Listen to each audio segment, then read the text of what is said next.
puisqu'on enseigne avec 180 étudiants en face de nous, et donc c'est dans des auditoires, dans des amphithéâtres, et on a vraiment réfléchi à cette question, comment est-ce qu'on peut faire pour donner une voix aux étudiants en grand groupe, comment est-ce qu'on peut développer leur pouvoir d'agir, et donc notre réflexion s'articule autour de quels sont les postulats au niveau de la relation qu'on doit avoir avec eux, mais aussi quels sont les dispositifs qu'on peut leur proposer. Alors, comme mon prédécesseur, notre présentation va s'articuler en 3 grands pôles. On va d'abord vous On ne voit pas ton PowerPoint. Ah, vous ne le voyez plus là? Non. Parce que moi je l'ai, du coup c'est bizarre. Pour repartager l'écran en fait. Ouais, c'est ce que je fais là. Voilà. Désolée, il y a eu un petit bug de Zoom. Voilà. Et là maintenant, vous le voyez? C'est parfait. Ouais. D'accord. Il n'est pas en diaporama, c'est ça peut-être? Non. Voilà, là c'est bon, non? Oui. Donc voilà, 3 grands éléments dans notre présentation, des éléments de contexte pour vous permettre de comprendre quelle est notre réalité professionnelle.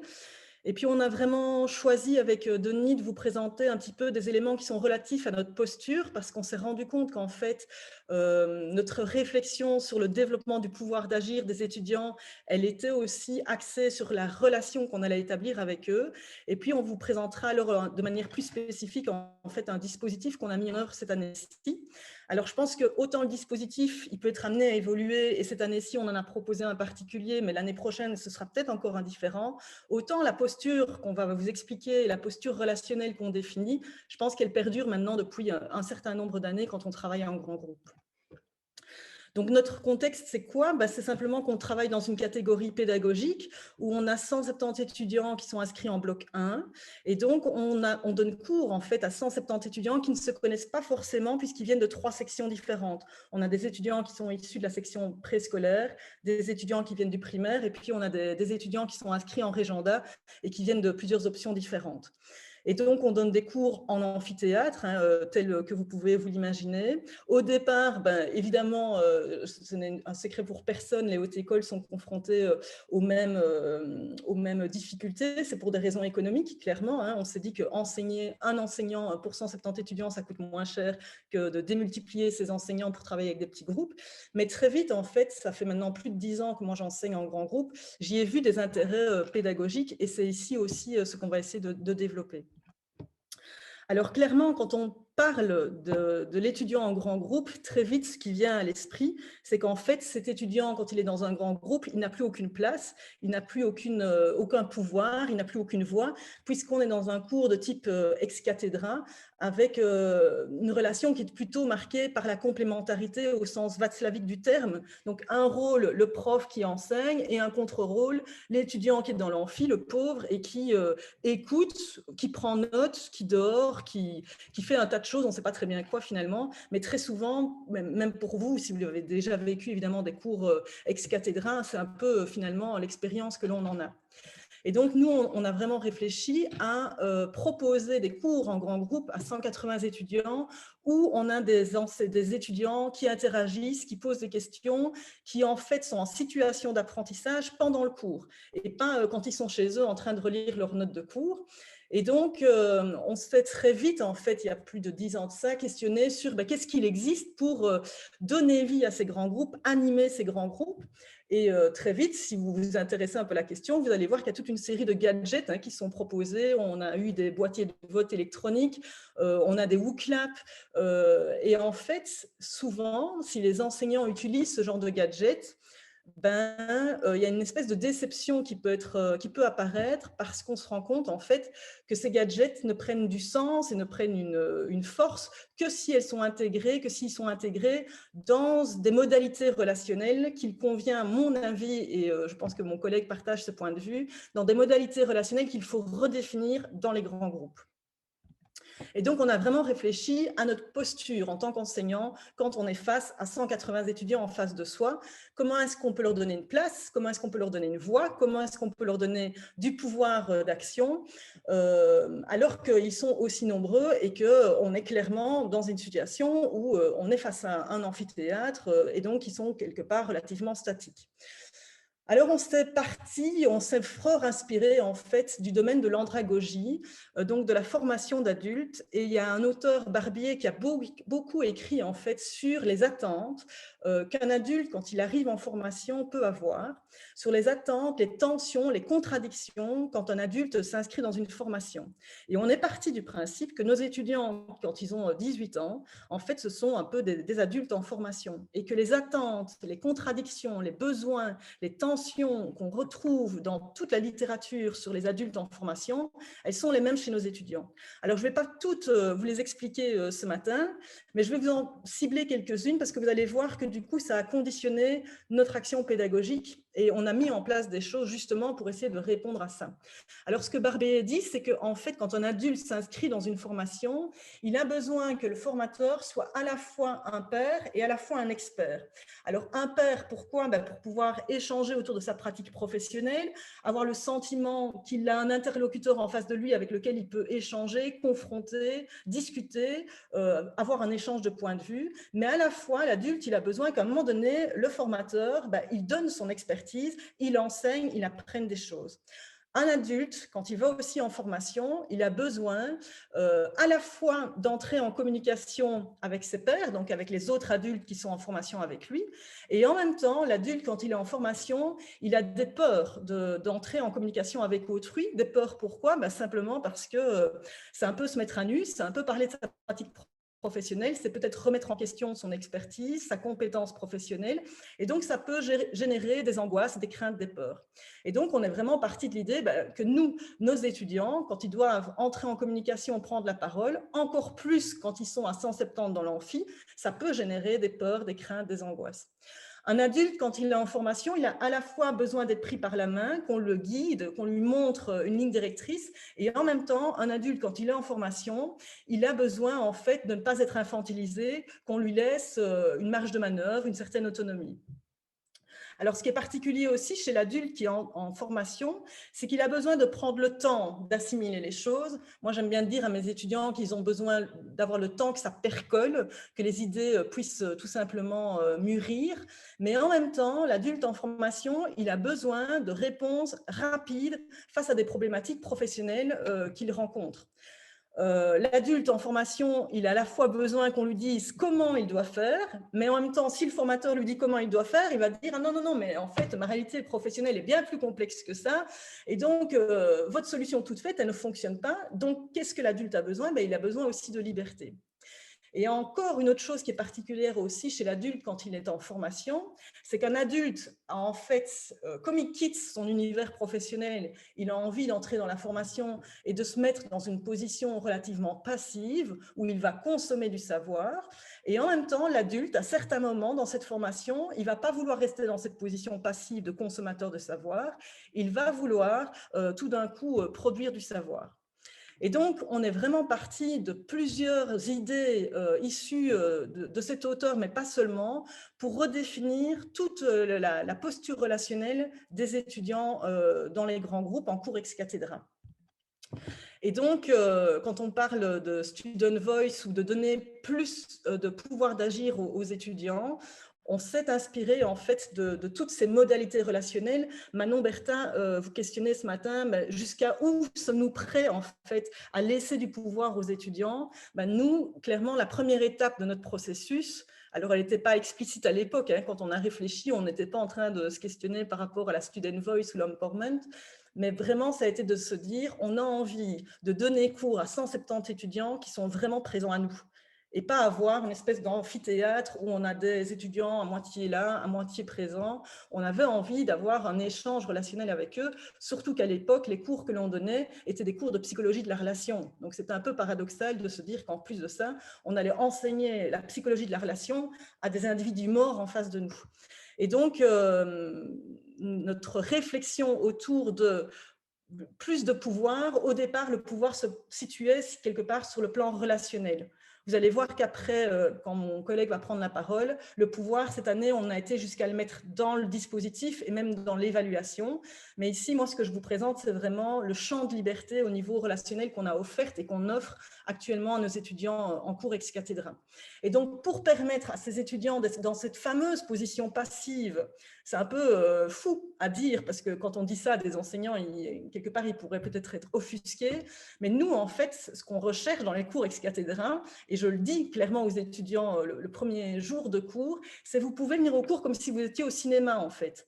Parce que vous pouvez vraiment vous mettre dans cette position d'apparente passivité. Alors, je dis d'apparente passivité parce que le but, c'est qu'il soit passif, entre guillemets, physiquement, mais évidemment qu'il soit mobilisé cognitivement et actif cognitivement. Et donc, pour permettre ça, cette position de consommation, eh ben, on fournit un syllabus hyper complet aux étudiants, hyper structuré, qui suit à la lettre le cours. On fournit un PowerPoint aux étudiants qui est de nouveau hyper complet, hyper structuré.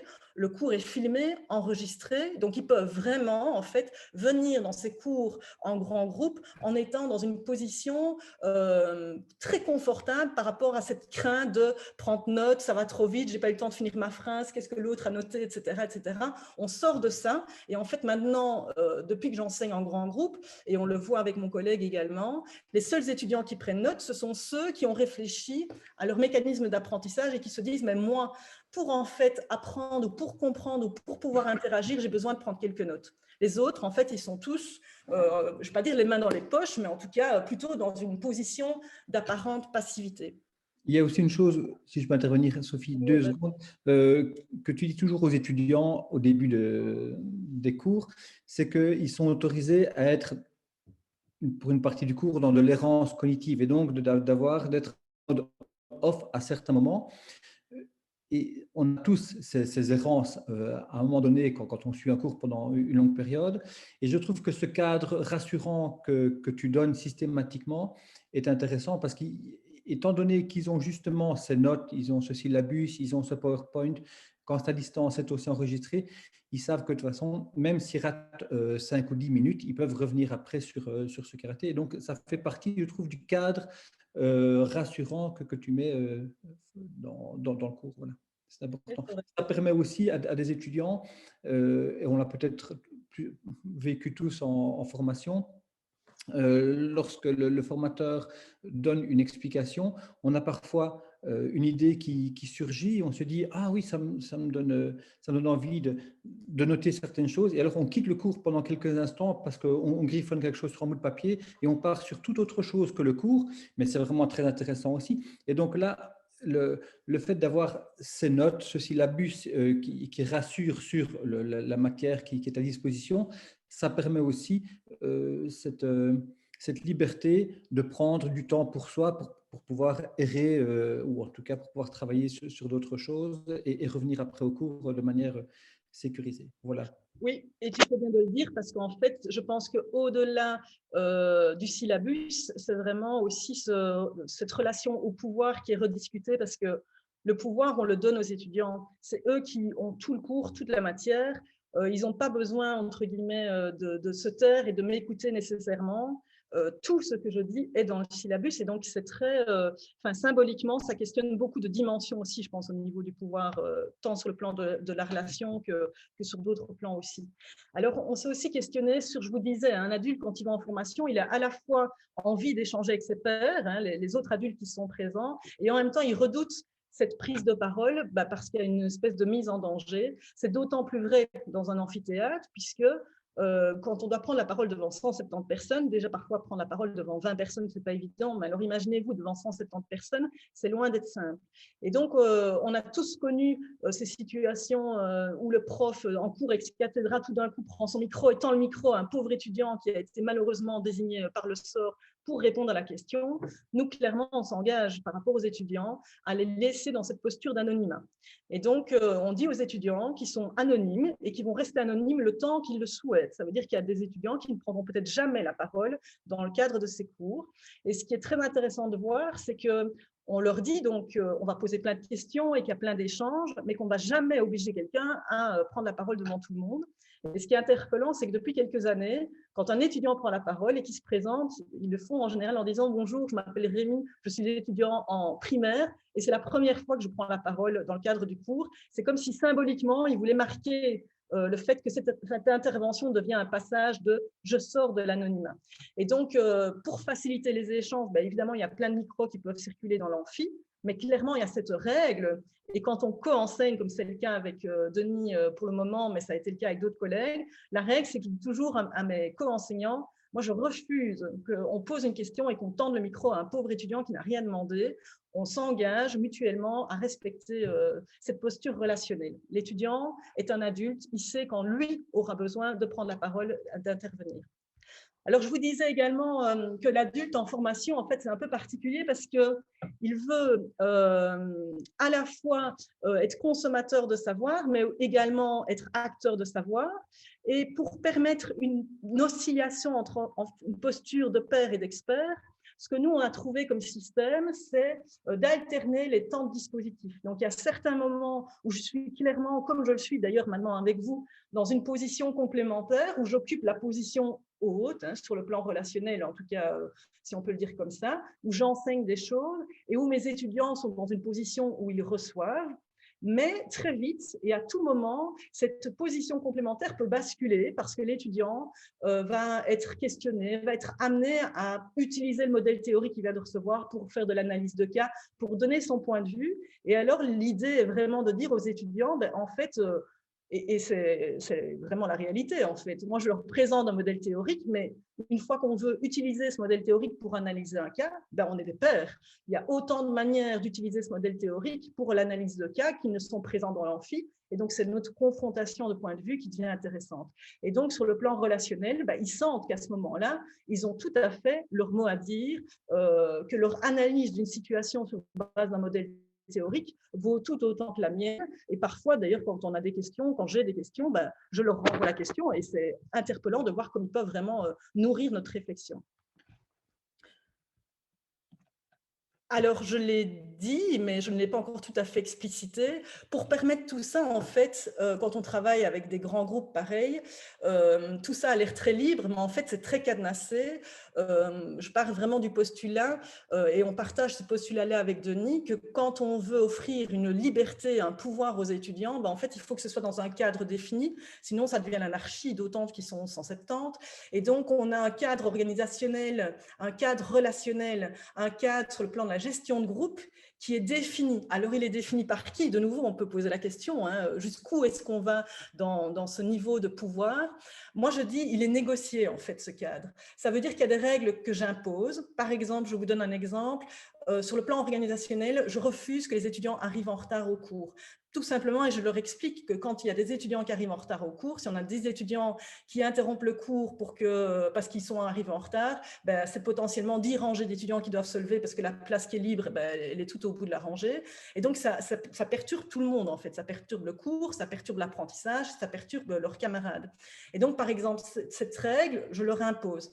Il y a des règles au niveau relationnel aussi, c'est des règles de confidentialité. Tout ce qui se dit dans le cours restera dans ce cours. On est dans des cours de psycho, dans des cours où on leur demande de faire des analyses de cas, où quelque part ils sont amenés à se dévoiler, ils parlent de leur pratique de stage. L'idée, c'est vraiment qu'il y ait un cadre sécurisant sur le plan de la relation et donc un cadre de confidentialité. Il y a des règles également au niveau de la bienveillance, de la communication. Toutes ces règles-là, elles sont explicitées aux étudiants dès le premier cours. Et puis, l'idée, c'est de leur dire, voilà, moi, je vous explique mon cadre. Qu'est-ce que vous en pensez? Est-ce que vous êtes d'accord avec ce cadre? Est-ce que vous êtes d'accord avec ces règles? Est-ce qu'il y a des règles que vous voulez remettre en question? Est-ce qu'il y en a que vous voulez rajouter? Est-ce qu'il y en a qui ont besoin qu'on les redéfinisse ensemble? Et de manière générale, ce qu'il apparaît, c'est qu'ils sont d'accord avec toutes ces règles, que ce soit sur le plan relationnel, organisationnel et sur le plan de la gestion de groupe. En général, ils ne demandent pas pour les renégocier, parce que ça les rassure, en fait, ces règles aussi. La seule chose qu'ils négocient, en général, ce sont plutôt des règles sur des aspects techniques, comme par exemple, est-ce qu'on a le droit de boire pendant le cours? Est-ce qu'on a le droit de manger pendant le cours? Et donc, ces règles-là, d'année en année, elles évoluent en fonction de la négociation qui se passe. Donc ça, c'est vraiment, j'ai envie de vous dire, notre posture relationnelle, et je pense que c'est important de la préciser, parce que finalement, sans ça, le dispositif n'a aucun intérêt. Je pense que cette posture pédagogique, cette posture relationnelle que l'on a avec les étudiants, elle fait partie, je pense, des forces de ce qui viendra par la suite. Et cette posture, elle va perdurer sur le long terme. Là ça fait, je pense, plus de 10 ans que j'enseigne en groupe, ça n'évolue pas. En fait, ce qui évolue, ce sont les dispositifs. Et les dispositifs de cette année, c'est un dispositif particulier que Denis va vous présenter. Mais peut-être que l'année prochaine, on va se rendre compte de certaines faiblesses du dispositif. Et donc, on va encore le faire évoluer. Donc ici, cette posture, je pense que ça, c'est quelque chose qui maintenant est amené encore à évoluer, mais qui est une base solide. Et c'est sûr que là, au niveau du pouvoir qui est donné à l'étudiant, en tout cas, il a un pouvoir sur le plan de la relation. Après, on va voir comment on a fait évoluer ce pouvoir sur le dispositif et sur le plan de l'évaluation. Une autre forme de pouvoir. Excusez-moi, il vous reste 5 minutes, 4 minutes pour clôturer. Question. Merveilleux. Ça va aller, ça va aller. Merci Sophie. Vas-y Denis. Tu peux Alors, la présentation du dispositif, on peut peut-être la passer parce que ça fait partie du contexte que tu as déjà expliqué. En gros, donc, le dispositif qu'on a proposé aux étudiants se veut relativement souple dans la mesure où il y a 5 parcours qui leur sont proposés, 3 qui sont communs, donc 3 chapitres, on va dire plutôt, qui sont vraiment communs à toutes les sections. Il y a un parcours qui est qui est propre à chacune des sections, donc préscolaire, primaire et régenda, où on leur apprend les grands noms de la pédagogie. Et là encore, ils ont une partie de responsabilité parce qu'ils peuvent choisir parmi une certaine liste les pédagogues qui veulent qu'on envisage avec eux. Et puis alors, au choix, là, ils ont une bonne demi-douzaine de films parmi lesquels ils peuvent choisir. Et donc, ils ont le devoir de regarder un film pour après en faire une analyse. Et ça, c'est vraiment à leur choix. Alors, ce qui était nouveau, en tout cas cette année-ci, parce qu'on s'est beaucoup questionné sur les modalités d'évaluation, notamment et surtout parce que c'est à distance, et étant donné qu'on a un grand groupe, on ne sait pas non plus évaluer comme on voudrait vraiment. Et donc, on leur a laissé ici un choix au niveau des modalités. Et donc, ils ont le choix entre un QCM, en fait, c'est un vrai ou faux, même simplement, c'est encore plus simple que ça, ou alors ils choisissent un écrit réflexif ou alors un examen oral. Et donc, on leur explique bien clairement le type de questions auxquelles ils seront confrontés dans le QCM. Ce n'est pas un QCM si facile que ça, parce que l'idée, c'est quand même, quelle que soit la modalité, de voir s'ils sont capables de faire des liens et de comprendre en profondeur les concepts qui sont vus au cours. Donc, ce n'est pas un QCM si facile. L'écrit réflexif et l'examen oral, c'est pareil, on va vraiment veiller à mesurer leur capacité à faire des liens et à comprendre, à nous montrer qu'ils ont compris les différents concepts. Voilà, donc ici, il y a vraiment un choix sur base d'exemples. Donc, un écrit réflexif, on leur en a montré un. Le QCM, on leur a montré une dizaine de questions types parmi lesquelles on pourrait choisir, afin qu'ils aient une idée et qu'ils puissent choisir en toute connaissance de cause. Et puis l'examen oral, on leur a expliqué en quoi ça consistait. Tu peux passer, Sophie. Et donc, voilà, on arrive au terme presque de la présentation. On est reparti aussi de la définition de Kettel, Gérard et Rougirs, leur définition de l'évaluation, qu'on a découpée en 3 parties.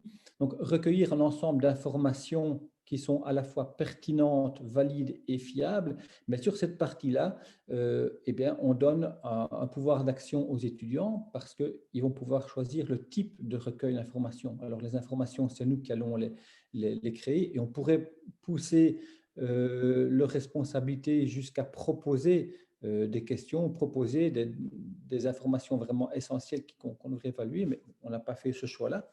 Donc, le choix qu'ils ont, eux, c'est de choisir le type de recueil d'informations. Pour examiner après le degré d'adéquation entre les attendus et ce qu'ils ont produit quelque part.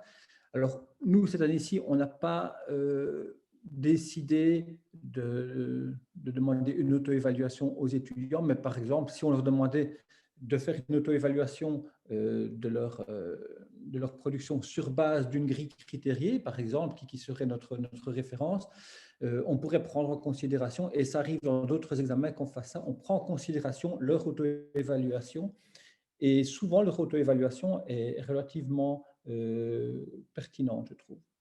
Et puis, la troisième chose de l'évaluation, c'est que toutes ces informations doivent servir à prendre une décision. Dans ce cas-ci, c'est la réussite ou pas, la poursuite d'un cursus ou pas.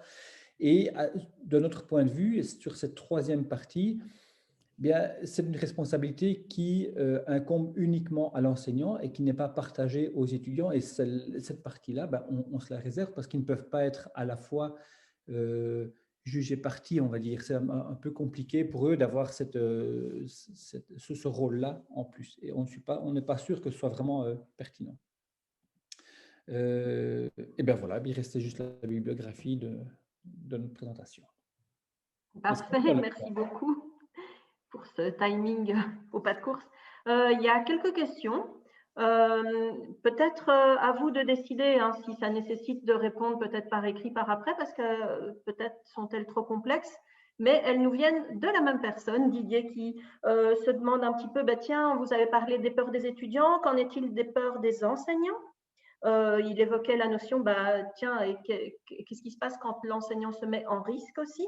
Et puis alors là, juste maintenant, il posait la question sur les modalités, comment est-ce que vous pouvez vraiment être sûr de leur équivalence, notamment s'il y a des recours. Voilà, je ne sais pas, est-ce que vous souhaitez répondre très très succinctement maintenant ou vous préférez reprendre contact avec Didier pour répondre à ces questions?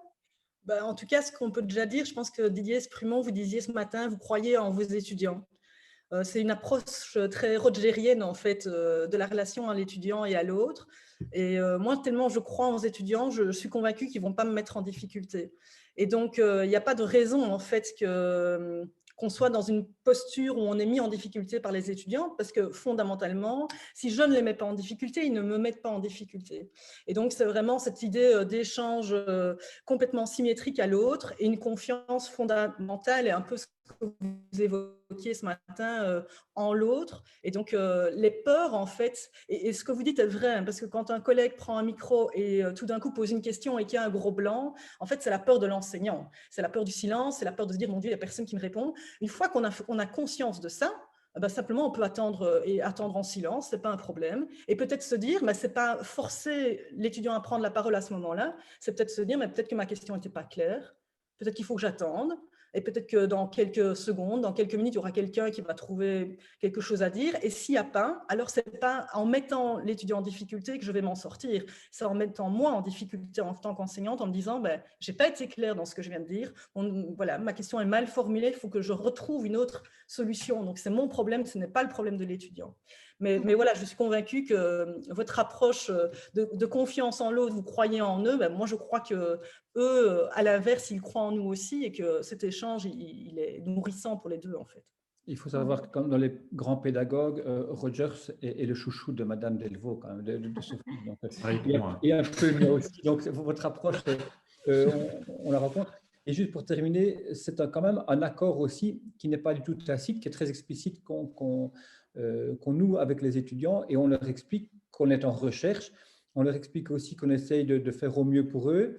Et on leur explique notre démarche, pourquoi, qu'ils ont tous des modes de fonctionnement différents, qu'on essaye d'aller à la rencontre de leur mode de fonctionnement. Et donc, dans ce cadre-là, qui est un cadre justement très bienveillant, on leur explique que forcément, on ne peut pas s'assurer de l'homogénéité totale de ces trois évaluations. Et ça, on leur dit clairement. Et en même temps, est-ce que si on prend un modèle d'évaluation, un seul modèle, ça peut paraître tout à fait juste et en fait, ce n'est pas du tout équitable parce que si on fait un examen oral et que quelqu'un a du mal à s'exprimer à voix haute alors que par écrit, il se débrouille vraiment bien, là, ce n'est pas du tout équitable. Par contre, ici, on leur offre justement la possibilité d'avoir quelque chose de plus juste pour eux et ça, on le leur explique. Après, on va voir, parce qu'on va faire une évaluation du cours, donc ils vont pouvoir évaluer notre cours et donner des critiques. On va voir un petit peu ce qui ressort de toutes leurs remarques. Et on verra si on a des recours, mais je suis certain qu'on n'aura pas de recours. Parce que ça a été juste pour clôturer la question des recours, en fait, je pense que quand sur la posture relationnelle est définie comme elle l'est, moi, j'ai jamais eu de recours. Alors que ça fait 10 ans que j'enseigne et 10 ans avec des grands groupes et que c'est pas qu'ils réussissent tous, loin de là. Et pourtant, il n'y a jamais eu de recours. Je pense que le recours, en fait, est aussi un signe de l'étudiant. Voilà, sur le plan relationnel, je trouve que c'est quand même un message très fort qui est envoyé, quoi. Bien sûr, Voilà. mais moi je n'ai pas de souci à ce niveau-là. Peut-être on va arrêter les questions à ce stade. Ce n'est pas une question, juste pour un retour. C'est que la peur au niveau des recours et des choix de modalités, moi, que j'ai voulu faire ça cette année, par exemple, dans une école, je me suis vu opposer ce qui était clairement la peur d'une direction, d'être face à des recours par rapport à ça. Donc, moi, je n'étais pas dans cette peur-là. Comme je ne suis pas non plus dans la peur de me mettre en risque, mais dans les projets interdisciplinaires, par exemple, on collabore avec des collègues qui n'ont pas la même appréciation de ce qu'est se mettre en risque. Et là, il y a un travail collectif à faire avec les collègues, qui est un travail supplémentaire. Alors, parce que vous deux, apparemment, vous partagez bien. De notre direction, on a vraiment un soutien inconditionnel de notre direction à ce niveau-là. Et donc, ces peurs-là existent aussi. Elles ne sont pas partout, mais elles sont là aussi. Et donc, juridiquement, mettre ça en place et après se voir dire d'une direction, non, on ne fait pas ça, c'est un recours, machin, c'est notre réalité aussi, quoi, en fait. Peut-être pour clôturer, c'est vrai qu'on revient aux conditions d'inviter la voix des étudiants. Effectivement, il faut un soutien. On a parlé d'engagement mutuel, de confiance. Ce sont des mots qu'on a déjà évoqués.